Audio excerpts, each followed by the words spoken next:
요한복음 3장 16절에서 18절 말씀입니다. 주의 말씀을 우리가 한 목소리로 함께 봉독합니다. 시작. 하나님이 세상을 이처럼 사랑하사 독생자를 주셨으니 이는 그를 믿는 자마다 멸망하지 않고 영생을 얻게 하려 하심이라. 하나님이 그 아들을 세상에 보내신 것은 세상을 심판하려 하심이 아니요 그로 말미암아 세상이 구원을 받게 하려 하심이라. 그를 믿는 자는 심판을 받지 아니하는 것이요 믿지 아니하는 자는 하나님의 독생자의 이름을 믿지 아니하므로 벌써 심판을 받은 것이니라. 아멘. 예, 오늘 성경 말씀 보면 16절에 그를 믿는 자마다 그런 이제 말씀이 있습니다. 예외가 없다는 말이죠. 믿는 자라면 누구든지 돈이 많든지 적든지 남자든지 여자든지 지위가 뭐 어떻든지 전혀 상관없이 누구든지 예수님을 믿으면 그러면 영생을 얻게 된다. 그렇게 말씀합니다. 우리가 예수 그리스도 그분을 믿음으로 우리에게 주어지는 가장 큰 이 축복은 바로 이 영생이지요. 영생 그러니까 사실은 좀 많은 경우에 마음에 와 닿지 않는 경우가 있습니다. 뭐 200년, 500년 산다고 해도 그거 참 너무 지루할 것 같은데, 아니 무슨 영생? 그러니까 그게 그렇게 뭐 좋은 것 같지 않은 이제 그런 생각이 들 수도 있어요. 요즘 그 조력 그 자살이라고 하는 그런 이야기가 나옵니다. 이제 그런 이제 조력 자살에 관한 그런 이야기가 아마 우리나라에도 이제 좀 다가오게 될 것입니다. 그러니까 이제 존엄사지요. 고통스럽게 너무 그렇게 힘들게 삶을 연명하지 않고 심한 이제 병이라든지 엄청난 고통이 수반되는 이제 그런 일이라든지 이제 너무 오래 살아서 자녀들에게 짐이 되고 또 그런 것이 싫어서 차라리 자살을 택하겠다라고 할 때 그것을 이제 돕는 이제 그런 것이 이제 합법적으로 허락이 된 나라가 있습니다. 그런데 이런 조력 자살 이건 혹은 존엄사라고 하는 것은 시기의 문제일 뿐 아마 많은 나라에서 받아들이게 될 그런 공산이 큽니다. 왜 그런 이제 자살에까지 생각을 하게 되었을까? 사실은 사는 것이 죽는 것보다 못하다라는 생각 때문 아니겠습니까? 너무너무 고통이 주어지는 그런 삶. 또 조금 더 확대해 보게 되면 이제 늙고 또 자신이 가졌던 여러 가지들도 다 이제는 늙어서 누릴 수도 없고 삶에 끝없는 회의와 허무가 찾아올 때 그럴 때 굳이 생명을 연장할 이유가 뭐가 있겠느냐. 차라리 사는 것보다 죽는 게 좋지 않겠느냐. 그래서 죽음을 생각을 합니다. 사실은 영생을 이야기할 때 이런 류의 삶을 무한정 이어가는 것을 말하지 않습니다. 정말 죽고 싶은데도 죽지도 못하는 그런 영생이라면 그게 저주지요. 나 정말 살기 싫어. 삶이 너무 허무로 가득해. 나는 너무 고통스러워. 지옥과 같아. 나는 이거 정말 살기 싫어. 그런데 아무리 죽으려고 해도 안 죽어져요. 그런 류의 영생을 말하는 게 아닙니다. 여기서 말하는 영생이란 하나님께서 가지신 그 생명, 거기에 참여하는 것을 말하는 것입니다. 신적인 생명, 신적인 영광 속에 동참하는 그 영생을 말하는 것입니다. 우리 하나님은 영원한 존재이시지만 그분은 고독하지 않습니다. 그분은 영원히 시작과 끝이 없는 분이지만 그분은 당신의 삶이 지루하지 않습니다. 당신의 삶이 고통스럽지 않습니다. 행복합니다. 마찬가지로 우리가 영생을 얻는다라고 하는 것은 이 땅의 금은보화와 같은 것으로는 비교할 수 없는 그런 풍성함과 그런 행복과 그런 가치와 그런 의미를 가지고 하나님의 그 풍성한 신적인 영광 속에 참여하면서 우리 하나님의 생명에 내가 참여하는 것, 이것이 바로 영생인 것입니다. 할렐루야. 예수 그리스도를 믿는 자에게 주어지는 이 영생이라고 하는 이 축복은 여러분들이 음미하면 음미할수록 가장 복 중의 복이라고 하는 사실을 기억하시기를 바랍니다. 묵상할수록, 생각할수록, 그래서 그것이 점점 더 내 마음에 와 닿게 되면 될수록 우리는 힘을 얻게 되고 행복해지게 되고 감사하게 되는 것입니다. 항상 기뻐하라, 또 범사에 감사하라, 이런 말씀이 있는데 하나님께서 이런 말씀을 하시는 이유는 우리에게 이미 감사할 이유가 주어지고 이미 우리에게는 이미 기뻐할 만한 충분한 이유가 주어졌기 때문입니다. 왜요? 우리 믿는 사람에게는 영생이 주어졌기 때문입니다. 이 사실을 꼭 기억하시기를 바랍니다. 그리고 18절에는 또 누구나 이 믿는 자에게 주어지는 것을 구원으로 묘사해 주고 있습니다. 믿는 자에게 영생을 주신다라는 말씀과 그리고 17절에는 구원을 받게 하려 한다. 즉 믿는 자에게는 구원을 주신다는 말이지요. 이 구원이라고 하는 말은 사실은 구원받아야 할 존재라고 하는 것에 대한 성찰이 없이는 가슴에 와 닿는 말씀이 아닙니다. 예수님 믿고 구원받으세요. 구원보다 10원이 더 좋거든 이러고 있습니다. 왜요? 뭐 내가 구원받아야 할 그런 지금 입장이 아니라는 거지요. 사실 그래요. 돈 잘 벌고 건강하고 잘생겼고 또 뭐 주변에 아이들이 속 썩이는 일도 없고 남편도 아내도 참 괜찮고 내가 왜 구원을 받니 이거예요. 구원이라고 하는 말 자체가 물에 빠져서 죽어갈 때 누가 건져내 준다든지 아니면 타오르는 불길 속에서 스스로 헤어쳐 나가지를 못할 때 누군가가 구해준다라고 할 때 그것은 구원이라는 말이 성립되겠는데 잘 먹고 잘 살고 행복하고 지금 사는 게 너무 좋아 죽겠는데 무슨 구원을 받으라고 하느냐. 사랑하는 여러분, 그런데 성경은 모든 인간이 구원받아야 할 비참한 존재라고 하는 데서부터 출발합니다. 인간은 누군가 구원받아야 할 존재라는 말입니다.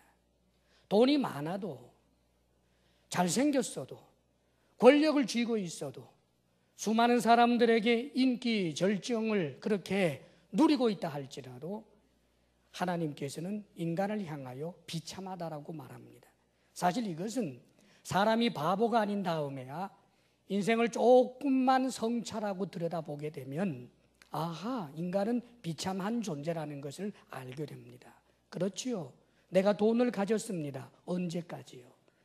내가 미모를 가졌습니다. 언제까지요? 세월이 쭉 흘러가노라면 언젠가는 내가 쥐고 있던 것도 그것은 내 것이 아닙니다. 공기를 쥐고 있던 것처럼 권력도 돈도 다 사라집니다. 저 북한에서 장성택 씨 이제 숙청해서 사형에 처한 것을 우리가 접했습니다. 아마 그가 권력을 가지고 다른 사람을 숙청하는 일에 앞장서기도 했었다라고 합니다. 형장에 섰을 때 그가 무슨 생각을 했을까? 2인자로서의 수십 년 살았지만 사실은 언젠가 세월이 흐르면서 자신도 어떻게 할 수 없는 그 권력을 놓아야 할 때가 있었다는 말이지요. 사실 이것은 그 특정인만의 이야기가 아니라 모든 사람이 그렇습니다. 미모를 언제까지, 건강을 언제까지, 돈을 언제까지, 권력을 언제까지 내 몸도 내가 스스로 언제까지 주인 노릇할 수 있겠습니까? 지금은 걷고 싶지만 걷지 못할 때가 있고, 지금은 먹고 싶지만 먹지 못할 때가 있고, 내 것이지만 내 것일 수 없는 그것이 인생입니다. 그래서 성경은 이를 비참하다라고 말합니다. 많은 사람들이 큰 고통 속에 떨어지지 않았다 할지라도 세월이 흐르다가 보면은 삶의 무의미와 허무에 직면하게 될 때도 있습니다. 그래서 그렇게 자살까지 생각하게 되는 것입니다. 그러나 사랑하는 여러분, 죽는다고 끝입니까? 죽어서 끝이라면 노세 젊어서 노세 하고 좀 놀아보고 한바탕 굵고 짧게 그렇게 살아볼 수도 있고, 혹은 길게 엿가락처럼 그렇게 생명을 연장해 가면서 살아볼 수도 있지만, 중요한 것은 다 죽는다는 것입니다. 죽음에서 끝이라면 자신의 선택에 대해서 후회 없다라고 말해볼 수 있겠습니다만, 그러나 성경은 죽음이 끝이 아니라고 말합니다. 죽음 다음에는 심판이 있고, 그리고는 영원한 지옥불이 있다라고 하는 것을 성경은 말합니다. 그런데 예수를 믿는 자에게 구원을 주신다라고 하는 것은 바로 이 말씀입니다. 이 땅의 삶을 살아갈 때 무의미와 허무에서부터 건져주시고, 삶의 사건과 사고로부터 건져주시고, 이 세상 풍파많은 세상에서 승리하고 이길 수 있도록 믿음으로 하나님께서 도와주시고, 그리고 나서 언젠가 죽을 때 죽음 앞에서 당당하고, 죽고 난 다음에는 지옥불에 던져지는 것이 아니라 영원한 천국으로 가게 되는 것입니다. 이를 일컬어 구원이라고 합니다. 사랑하는 여러분, 구원을 받았다라고 하는 것은 그 무엇과 비교할 수 없는 가장 큰 선물을 받았음을 기억하시기를 바랍니다. 할렐루야. 이래도 안 웃어요. 이래도 돈 없다고 울어요. 우리는 기뻐할 만한 충분한 이유가 있는 것입니다. 그런데 오늘 성경에 좀 무서운 말씀이 18절에는 기록이 되어 있습니다. 18절 말씀 다 함께 읽겠습니다. 시작. 그를 믿는 자는 심판을 받지 아니하는 것이요 믿지 아니하는 자는 하나님의 독생자의 이름을 믿지 아니하므로 벌써 심판을 받은 것이니라. 자, 믿는 자는 심판을 받지 않는다라고 말씀합니다. 그러면서 믿지 아니하는 자는 하나님의 독생자의 이름을, 즉 예수님을 믿지 아니하므로 벌써 심판을 받은 것이니라, 그렇게 말씀합니다. 벌써 심판을 받은 것이니라, 이것은 두 가지 의미를 내포합니다. 벌써 심판을 받았다, 이것은 강조용법으로 이해할 수 있습니다. 그러니까 완전히 확정돼서 심판을 안 받을 수도, 예수를 믿지 않아도 안 받을 수 있는 가능성은 전혀 없다는 거예요. 우리가 흔히들 보면 확정된 어떤 미래의 일이지만 확정된 것을 말할 때 과거 용법을 쓸 때가 있죠. 아이들이 집에서 놀다가 엄마가 아끼는 정말 귀한 그릇을 그냥 팍 깼습니다. 그러면 이제 언니가 동생한테 말하죠. 너 이제 죽었다. 엄마한테 죽었다. 예, 죽을 거다를 죽었다라고 말합니다. 이미 혹은 벌써 심판을 받은 것이니라. 이건 절대로 변하지 않는다. 예수를 믿지 아니하는 사람은 반드시 심판을 받는다라고 하는 조금도 어떤 여지가 없다는 거예요. 예수님을 믿지 않아도 선한 일 많이 하면 뭐 설마 지옥에야 가겠어? 그저 기독교든 뭐 불교든 어느 종교든 다 사람답게 착하게 살라는 말 아니겠어? 착하게 살면 좋은 데 가겠지. 예, 그건 자기 생각이고요. 성경은 믿지 아니하는 자에게 반드시 심판이 있다라고 하는 것을 말씀합니다. 그리고 벌써 심판을 받았다라고 하는 말의 또 한 가지 의미는 강조뿐만 아니라 이것은 문자 그대로 이미 심판이 시작되는 것을 말합니다. 사랑하는 여러분, 인간 세상은 하나님의 심판 속에 있는 것입니다. 하나님께서 만들어 놓은 세상은 죽음과는 낯설고 조금도 부조화가 없고 불의가 없고 행복하고 아름다운 것이었습니다. 자연재해를 통하여 사람을 삼키는 그런 일도 없고 짐승이 또 다른 짐승을 잡아먹는 그런 것도 없는 하나님께서 만들어 놓으신 그 세상, 특별히 에덴 동산 낙원을 보게 될 때 그것은 얼마나 아름다웠는지 모릅니다. 그러나 사람들이 범죄함으로 인하여 낙원을 잃어버리게 되고 온 세상은 저주를 받습니다. 다시 말하면 하나님의 심판이 이미 시작되었다는 것입니다. 사람이 왜 늙습니까? 왜 병듭니까? 왜 죽습니까? 이것은 이미 하나님의 심판 아래 사람들이 있음을 말하는 것입니다. 그런데 이 심판은 지금 살아서 당하는 삶의 사건과 고통과 혹은 삶의 무의미와 죽음, 이것만이 심판의 전부가 아니고 살아서도 하나님의 심판을 받는 것이었지만 죽고 난 다음에는 영원한 지옥 심판까지 있을 것에 대해서 말씀하고 있는 것입니다.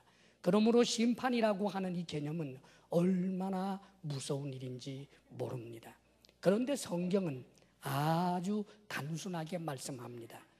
그를 믿는 자마다 영생을 얻고 그를 믿는 자마다 구원을 얻고 심판을 받지 아니한다. 아멘.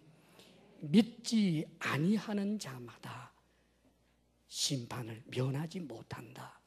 그것이 오늘 성경의 말씀인 것입니다. 사랑하는 여러분, 이 사실을 믿으십니까, 여러분?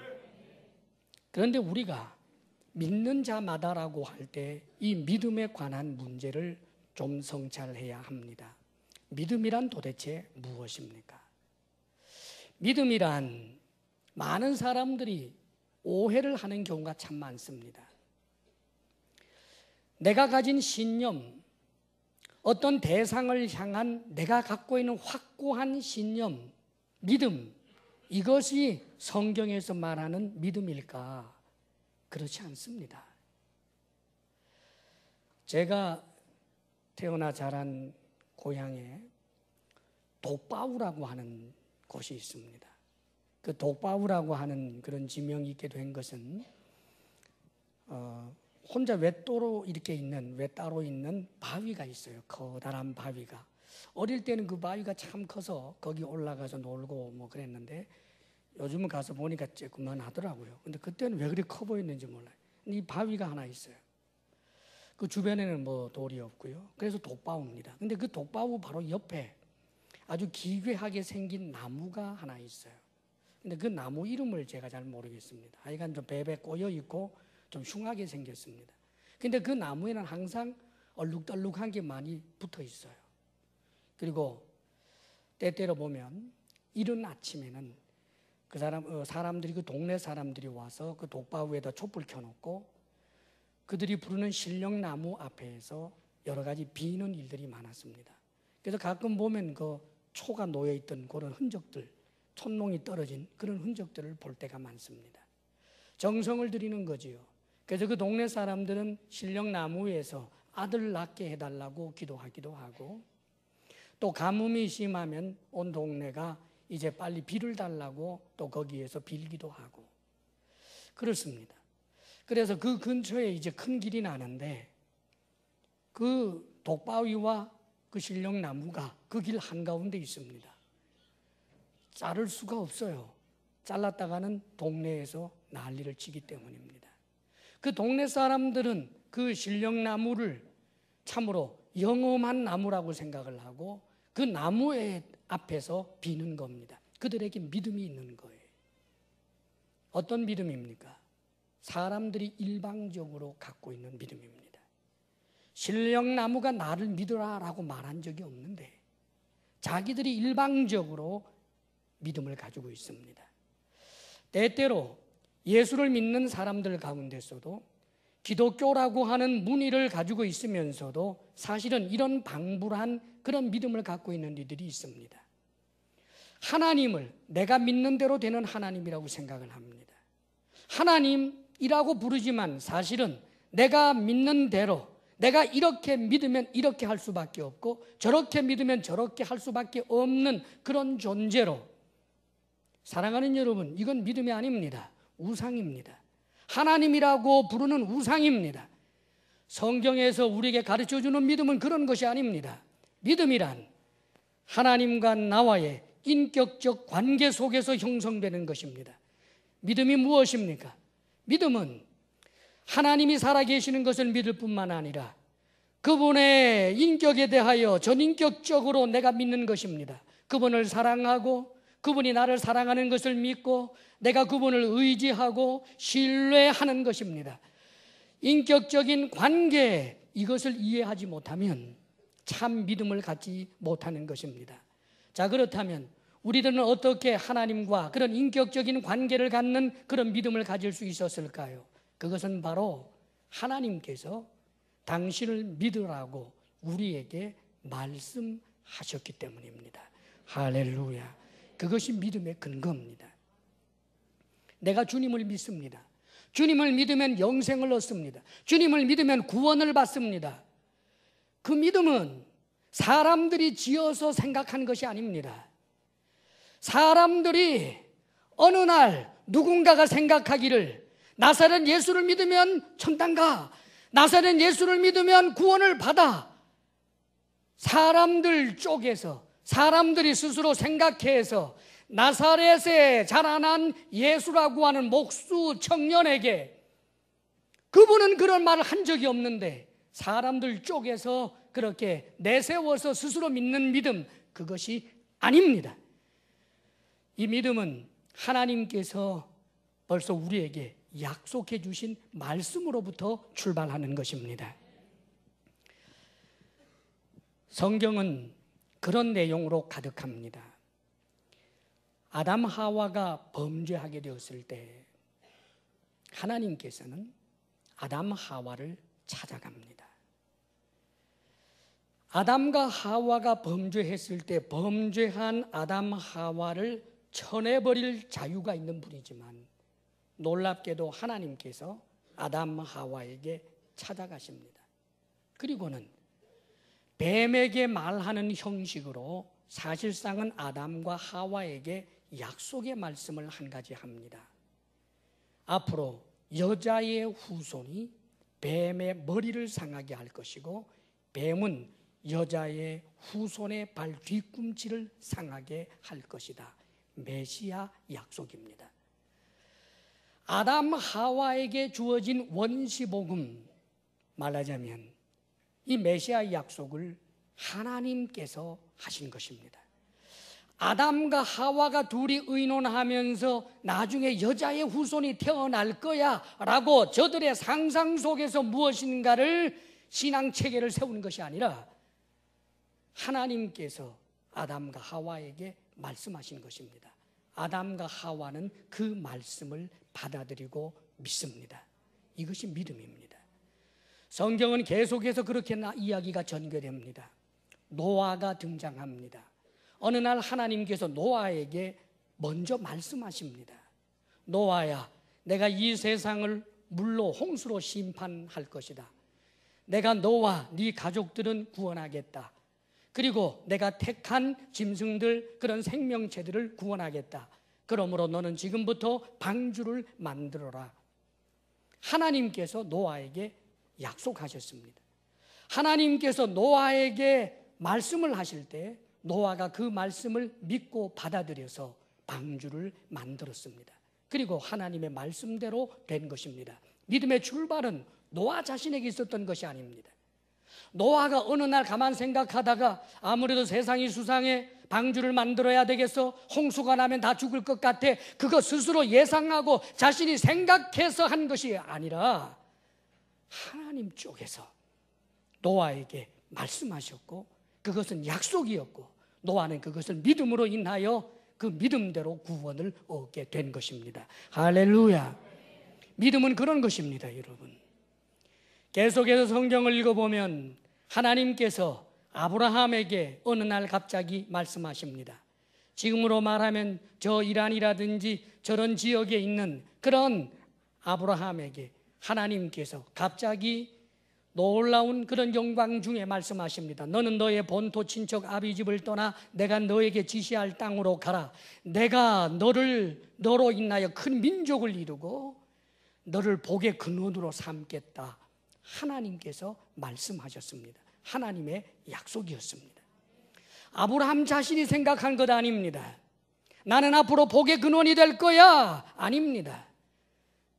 내가 큰 민족을 이루게 될 거야, 그것이 아닙니다. 나는 그것을 믿어, 그렇게 해서 믿음이 성립되는 것이 아닙니다. 하나님의 약속, 하나님의 말씀이 먼저 있어야 그것이 진짜 믿음인 것입니다. 아브라함은 이 약속의 말씀을 믿었습니다. 그렇기 때문에 창세기 15장 8절에 보게 되면, 15장 6절에 보게 되면 아브라함이 여호와를 믿으니 여호와께서 이를 그의 의로 여기시고 그러셨습니다. 아브라함이 하나님을 믿었습니다. 하나님을 믿는다라고 하는 것은 결국은 하나님이 하신 약속의 말씀을 믿는 것입니다. 하나님을 믿는다라고 하면서 하나님의 약속의 말씀을 믿지 못한다면 하나님을 거짓말쟁이로 취급하는 것이기 때문에 그것은 하나님을 믿는 것이 아닙니다. 하나님을 믿는다라고 하는 것은 그분의 약속을 믿는 것입니다. 이 창세기 15장에 전후되는 여러 가지 그 정황들을 보게 되면 사실 이렇게 되어 있었습니다. 어느 날 여호와의 말씀이 환상 중에 아브라함에게 임하십니다. 아브라함아, 두려워하지 말라. 나는 네 방패요 너의 지극히 큰 상급이니라. 어느 날 하나님 쪽에서 아브라함에게 나타나셔서 말씀하신 것입니다. 그러자 아브라함이 말합니다. 여호와 하나님, 무엇을 내게 주시려 하십니까? 나는 자식이 없습니다. 내 상속자는 이 다메섹 사람 엘리에셀이니이다. 자신이 어릴 때부터 데리고 길렀던 엘리에셀이라고 하는 종이 내 상속자가 될 것입니다. 전날에 하나님이 나에게 내 씨로 말미암아 창대케 한다라고 하셨는데 이 엘리에셀을 통하여 그렇게 하겠습니다라고 하는 그런 뜻입니다. 그러자 하나님 말씀하시지요. 그 사람이 네 상속자가 아니다. 네 몸에서 날짜가 네 상속자가 되리라 라고 말씀하십니다. 그러면서 하늘에 있는 별을 보아라. 그 다음에 바다에 있는 모래를 보아라. 내가 이와 같이 네 후손에게 많게 하리라. 그러자 이것을 믿었더니 하나님께서 이를 그의 의로 여기셨다고 그렇게 되어 있습니다. 그런데 계속해서 이런 이야기가 일어납니다. 하나님께서 계속해서 아브라함에게 말씀하십니다. 내가 이 땅을 너에게 주겠다. 지금 아브라함은 저 바벨론 지역에 살다가 갈대아 우르 쪽에서 살다가 지금 가나안 땅에 들어와 있는 것입니다. 그러면서 지금 하나님께서 아브라함에게 말씀하시기를 이 주변의 땅을 보아라. 이 가나안 땅을 내가 너에게 주겠다. 네 후손에게 주겠다라고 약속을 하십니다. 그러자 아브라함이 이렇게 묻지요. 하나님, 내가 이 땅을 소유로 받을 것을 무엇으로 알겠습니까? 그럽니다. 그러자 하나님께서 3년 된 암소와 3년 된 암염소와 3년 된 수장과 산비둘기와 집비둘기 새끼를 가져오라 그랬습니다. 계약을 맺자는 거지요. 그러자 아브라함이 그런 짐승들을 준비해서 전부 그 짐승들을 둘로 쪼갰습니다. 새들만 조그만하기 때문에 그냥 두고 말이지요. 그리고는 솔개가 덮치려고 할 때 그 솔개를 쫓으면서 깜깜해질 때까지 기다렸습니다. 이제 깜깜한 밤이 되었습니다. 하나님께서 말씀하십니다. 네 후손이 많아질 텐데 그 후손이 어느 나라에 가서 종살이 하다가 400년 만에 다시 이 땅으로 돌아오게 될 것이다 말씀하십니다.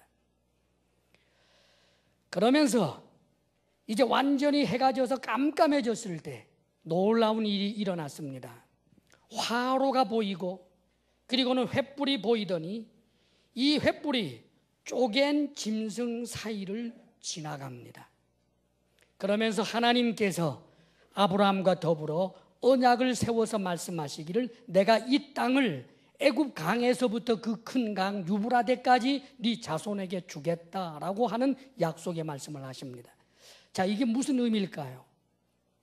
하나님께서 아브라함에게 약속을 하실 때 그 당시에 일반적으로 하던 족장들 사이에 했던 계약 방식이 있었습니다.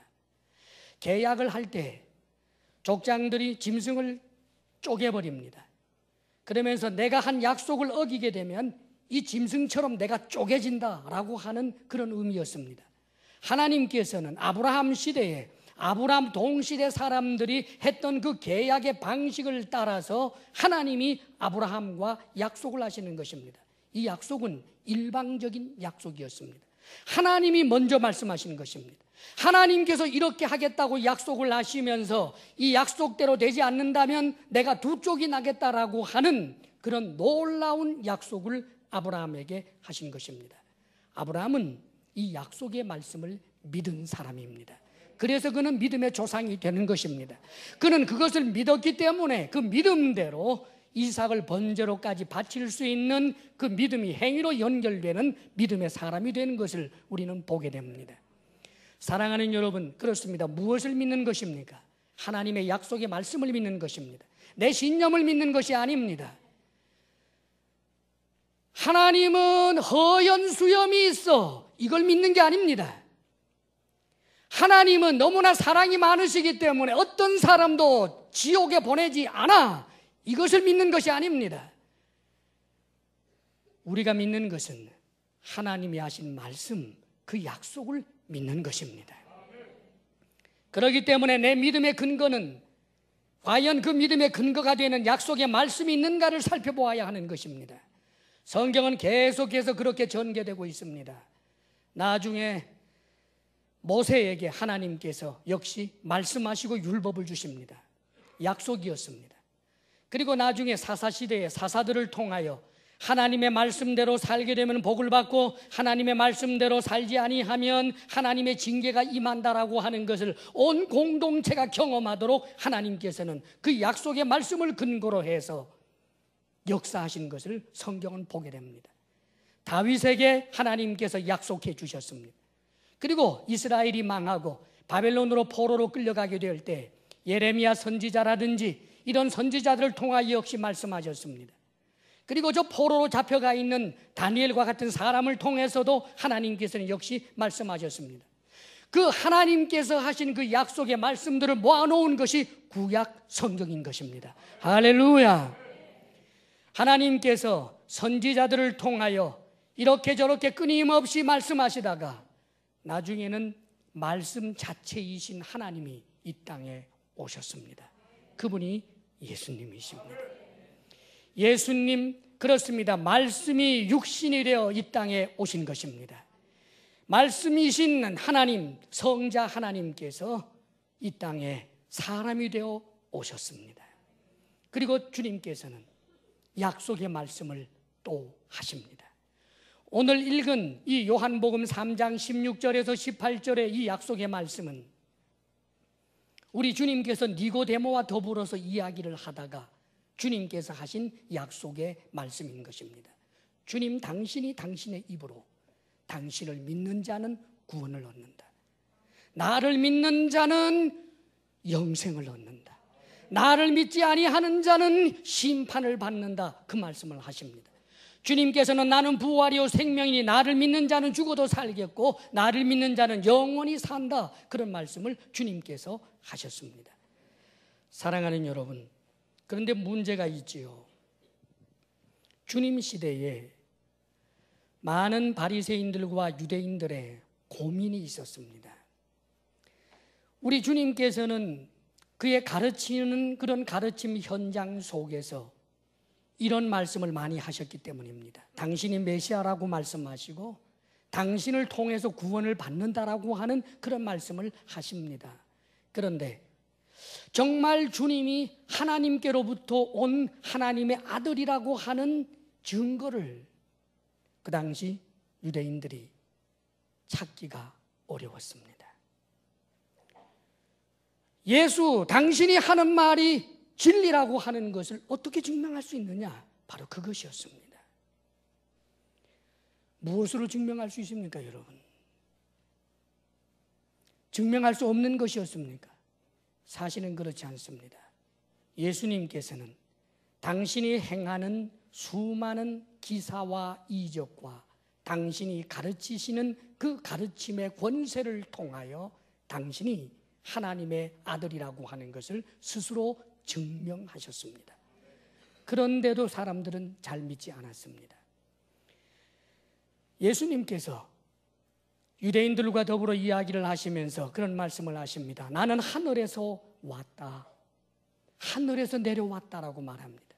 그러자 유대인들이 내가 저 예수의 모친을 알고 예수의 형제도 아는데 나사렛에서 함께 자라난 예수를 내가 아는데 예수 지가 하늘에서 내려왔다고 그래서 믿지를 못합니다.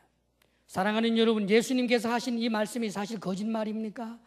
사실입니다. 하늘에서 온 것 틀림없지만 그러나 당시에 베들레헴 사람들, 나사렛 사람들이 예수님 믿기 어려웠습니다. 왜요? 예수님은 분명히 마리아를 통해서 태어났기 때문입니다. 그런데 하늘에서 내려왔다니 무슨 말이냐? 안 믿습니다. 그래서 예수님을 거짓말장이로 취급합니다. 예수님께서 한 번은 사람들에게 당신이 아브라함을 보았다라고 이야기를 했어요. 그러니까 사람들이 이렇게 말합니다. 당신이 아브라함을 보았다고? 우리가 보니까 당신 나이가 50살도 안 돼 보이는데 어떻게 아브라함을 보았다고 말할 수가 있나요? 예수님이 이렇게 말씀하십니다. 내가 아브라함을 보았을 뿐만 아니라 아브라함이 태어나기도 전에 내가 먼저 있었느니라. 사람들이 돌을 들어서 때리려고 합니다. 그래서 예수님께서 그들을 피해서 가셨다라고 하는 내용도 요한복음에 나옵니다. 성도 여러분, 우리가 만일 옛날로 돌아가서 우리 입장이 지금 유대인과 같다면 정말 믿기 쉬웠겠습니까? 아마 어려웠으리라고 생각이 됩니다.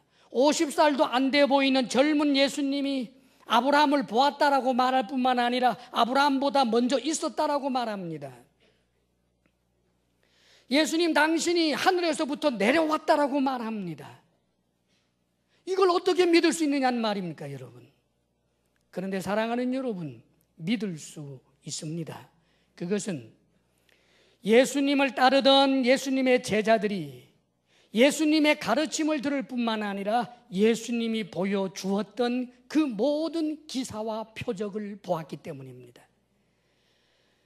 예수님께서 행하셨던 그 모든 이적들을 예수님을 지근거리에서 경험한 사람들, 그들이 볼 때 하나님의 아들이 아니면 불가능하다라고 하는 것을 그들은 고백하게 됩니다. 그래서 주님께서는 내가 하는 말을 믿지 못하겠거든 내가 한 일을 통하여 나를 믿으라라고까지 말씀한 적이 있었던 것입니다. 한 번은 이런 적이 있었습니다.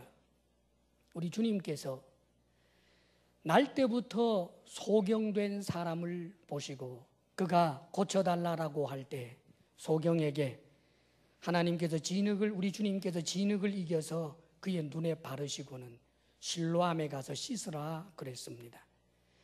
그래서 날 때부터 소경된 사람이 실로암에 가서 씻었더니 정말 눈을 뜨고 보게 되었습니다. 얼마나 좋았겠어요. 이 소문이 쫙 납니다. 그러니까 예수님을 반대하던 사람들, 바리새인들을 중심으로 한 사람들이 사실을 분석하기 위해서 이 사람을 만납니다. 당신이 정말 날 때부터 소경이었어? 예, 저는 태어날 때부터 소경이었습니다. 근데 어떻게 눈을 떠? 나사렛 예수가 진흙을 내 눈에 발랐는데 실로암 못에 가서 씻으라 하기에 제가 씻었더니 이렇게 눈을 뜨고 보게 되었습니다. 그러자 이 사람이 부모를 추적합니다. 이 사람들이 날 때부터 소경된 사람의 부모를 찾아갑니다. 당신 아들이 정말 날 때부터 소경이었어? 예, 맞습니다. 우리 아들은 날 때부터 소경이었습니다. 그런데 어떻게 저렇게 눈을 뜨고 보고 있어? 그것은 우리 아들에게 직접 물어보시지요. 왜냐하면 이때 분위기가 이미 예수님을 믿고 따르는 사람들을 바리새인들과 제사장들이 정죄한다는 것을 알기 때문에 혹시 자신들에게 불통이 뛸까 봐 그래서 그 부모들이 말하는 것입니다. 내 아들은 이미 성인이니까 그 아들에게 직접 물어보십시오. 틀림없이 날 때부터 소경인 건 틀림없는데 어떻게 눈을 뜨게 됐는지 그것은 본인에게 직접 물어보시지요.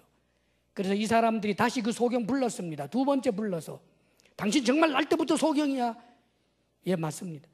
어떻게 눈 뜨게 됐어? 제가 말하지 않았습니까? 나사렛 예수 그가 이렇게 해서 눈 뜨게 되었다고요. 왜 제가 한 말을 믿지 못합니까? 그러자 그들이 이렇게 말합니다. 우리는 그가 어디로부터 왔는지 몰라. 다시 말하면 하나님께로부터 온 자가 아니라는 뜻입니다. 그는 죄인이야. 왜냐하면 그는 모세의 율법을 지키지 않기 때문이야. 그러자 날 때부터 소경된 사람이 이렇게 말합니다. 이상하다. 창세 이래로 날 때부터 소경된 자를 고친 역사가 어디에 있습니까? 하나님께서 어떻게 죄인을 들으실 수 있습니까?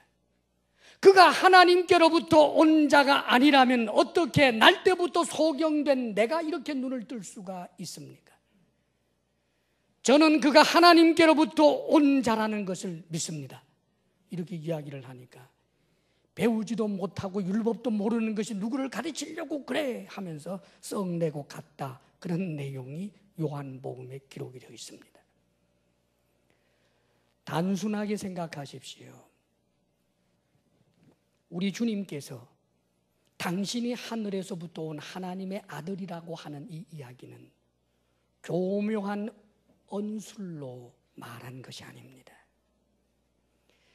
내가 계룡산에서 돌을 닦다가 천사를 봤다, 그렇게 교활한 이야기를 한 것이 아닙니다.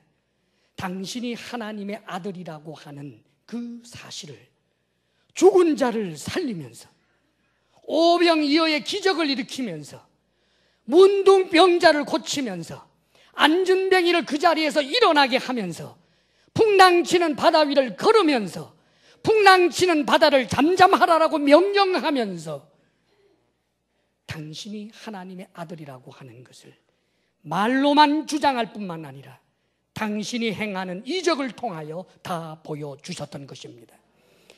사실상 유대인들이 예수님을 향하여 율법을 지키지 않는 자라고 했지만 예수님의 가르침을 통해서 보게 되면 예수님은 그들보다 훨씬 더 율법에 충실한 분이었습니다. 그 당시에 사람들이 예수님을 율법을 지키지 않는 것이라고 했던 것은 율법의 내용이 아니라 외식이었습니다. 형식이었습니다. 그래서 종교적인 열심에 관한 부분, 이를테면 예수님께서 안식일 날 병자를 고치면 안식일에 하지 못할 일을 했다고 일했다라고 난리를 칩니다. 그러나 성경은 안식일 날에도 선한 일을 하라고 한 것입니다. 그런데 유대인들은 하나님의 말씀에다 무엇인가 덧붙여서 안식일에는 몇 그램 이상을 들면 안 된다, 안식일에는 몇 킬로를 걸으면 안 된다, 안식일에는 전구도 켰다 껐다 하면 안 된다, 성경은 그런 말씀한 적이 없습니다. 그것 가지고 예수님을 하나님의 말씀 율법을 지키지 않는 자라고 자신들 나름대로 생각했던 것입니다. 사랑하는 여러분, 우리 주님께서 당신이 그리스도라고 말하고 당신을 믿음으로 구원을 얻는다라고 말씀하시고 영생을 얻는다라고 말씀을 하시고 믿지 아니하는 자에게는 지옥이 주어진다라고 말씀하신 그것은 사람들의 신념이나 사람들의 생각 속에서 만들어낸 신앙체계가 아니라 하나님 쪽에서 말씀해 주신 약속인 것입니다. 믿으실 수 있기를 바랍니다. 사랑하는 여러분, 우리의 믿음의 출발은 하나님의 약속의 말씀이라는 것을 잊지 마십시다. 우리가 신앙생활을 한다면, 내가 믿는 것이 있다면 그 믿음의 근거가 무엇인지 생각해야 합니다. 하나님의 약속의 말씀입니까? 그렇다면 바른 믿음을 가지고 있는 것입니다. 예수를 믿음으로 구원을 얻는다라고 하는 것은 철학도 아니고 사상도 아니고 사람들의 신념 체계가 아니고 교회라고 하는 공동체가 교회의 유익을 얻기 위해서 사람들이 머리 맞대고 만들어낸 그런 이념이 아니라 하나님, 우리 주님께서 친히 하신 약속의 말씀인 것입니다. 우리 주님은 거짓말쟁이가 아닌 것을 저는 믿습니다. 우리 주님께서 하신 약속의 말씀대로 될 줄로 저는 믿습니다. 그렇습니다. 이 믿음 때문에 우리는 기뻐하고 이 믿음 때문에 삶의 어떤 어려움도 이겨낼 수 있는 것입니다. 믿는 자가 되시기를 주의 이름으로 축복합니다. 착한 일 좀 한다고 천국 갈 수 있는 것 아닙니다. 내가 남에게 모진 일 하지 않았다고 지옥에 안 가는 것 아닙니다. 예수님을 부인하면, 믿지 아니하면, 하나님의 이 복음의 약속의 말씀을 믿지 않는다는 것은 하나님을 거짓말장이로 취급하는 것인데, 거기에는 예외 없는 심판만 있는 것입니다. 주님을 믿는 믿음의 사람들이 되시기를 주의 이름으로 축원합니다. 이 시간 내가 믿는 믿음이 하나님의 말씀을 근거로 한 진정한 약속의 말씀으로부터 나온 것인지, 오 주여, 하나님의 약속의 말씀을 온전히 믿는 자 되게 하여 주옵소서. 미신을 믿는 자 되지 않게 하여 주옵소서. 약속 없는 것을 믿는 어리석은 자 되지 않게 하여 주옵소서. 이 시간 간절히 기도하시기를 바랍니다. 기도합니다. 오 아버지 하나님, 하늘과 땅과 그 가운데 모든 것을 만드신 진정한 하나님, 참 신이시여, 하나님과 견줄 또 다른 이름이 어디에 있겠습니까? 오 주님, 어찌 티끌만도 못한 우리들을 위해 하나님이 사람 되시기까지 하시면서 우리를 구원하시나이까? 십자가에 못 박혀 죽기까지 하시면서 우리에게 영생을 약속하시고 구원을 약속하신 우리 주님을 찬양하며 또 찬양합니다. 오 주님, 우리와 멀고 먼 거리를 두고 있지 아니하시고 이제 우리로 하여금 하나님의 영광에 참여하여 영생을 주 안에서 누릴 수 있게 하여 주셨사오니 천사들도 부러워할 만한 이 영광스러운 신분에 감사를 드립니다. 아버지여, 이제 믿는 자가 되게 하시고 믿음 없는 자 되지 않게 하여 주옵소서. 이 믿음으로 즐거워하며 이 믿음으로 감사하며 살아가게 하여 주옵소서. 아버지 하나님, 하나님께서 우리에게 일용할 양식을 더하여 주셨습니다. 수고한 땀의 열매를 얻게 하셨기에 우리에게 소득이 있었사온데, 아버지 하나님, 작든지 많든지 주님 앞에 거룩하게 구별하여 올려드리오니 이 물질에 담겨있는 하나님을 향한 사랑과 정성을 보옵시고, 오 주여, 우리의 편손을 부끄럽게 마옵시며 이 예물을 받아 주시옵소서. 사랑이신 하나님, 오직 하나님께로만 받고자 결심하게 하시며 믿음 없는 자와 같이 불의의 재물에 마음 두지 않게 하여 주옵소서. 오직 주님께서 주시는 것만으로 분복을 누리며 하나님께 드리며 이웃에게 나누며 살아가는 물질의 선한 청지기들 되게 하여 주옵소서. 주의 성도들에게 건강의 복을 주옵소서. 마음의 평강을 주옵소서. 부부사랑 돈독하게 하여 주옵소서. 우리들의 자녀를 주님께서 원하시는 분야에서 꼭 있어야 할 소중한 믿음의 사람으로 세워 주옵소서. 이제는 우리 주 예수 그리스도의 크신 은혜와 하나님 아버지의 한없는 사랑과 성령의 교통하심과 충만케 하심이 주의 약속의 말씀을 제가 믿나이다. 믿음을 고백하며 나아가는 사랑하는 모든 성도들 위해 이제로부터 영원토록 함께 하시기를 간절히 축원하옵나이다. 아멘.